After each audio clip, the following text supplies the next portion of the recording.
ကောင်လေးတွင်10 စင်တီမီတာသာရှိသောချစ်သူရှိသည်ပိတ်စပေါ်တွင်လှဲစေကခန္ဓာကိုယ်ပုံစံတိုင်းရေးဆွဲပြီးကက်ကြေးဖြင့်ဖြတ်ကာချုပ်ပေးခဲ့သည်သူမဝတ်ကြည့်သောအခါကိုက်ညီမှုမရှိခဲ့ပေမိန်းကလေးသည်သူမအခန်းထဲတွင်အယုတ်ဝတ်စုံများရှိကြောင်းသတိရလာသည်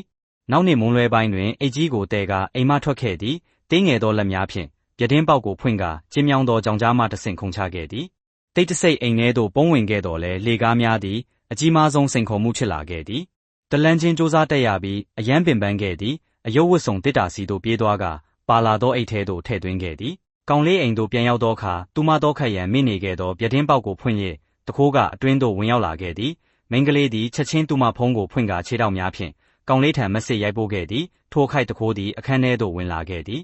မိန်းကလေးသည်ချက်ချင်းလှည့်ပြီးအယုတ်လိုဟန်ဆောင်ခဲ့သည်တခိုးကသူမကိုအနီးကပ်ကြည့်ရန်ပြင်ဆင်နေစဉ်ဖုံးမိလာခဲ့သည်တခိုးသည်ဖုံးကိုကင်ပြီးအောက်ထပ်သို့ပြေးဆင်းသွားခဲ့သည်မိန်းကလေးသည်စပီကာခလုတ်ကိုအမြန်ဆုံးနှိပ်လိုက်သည့်ကျယ်လောင်သောတံများကြောင့်တခိုးနှစ်ဦးစလုံးကြောက်ရွံ့တကြီးထွက်ပြေးသွားခဲ့သည်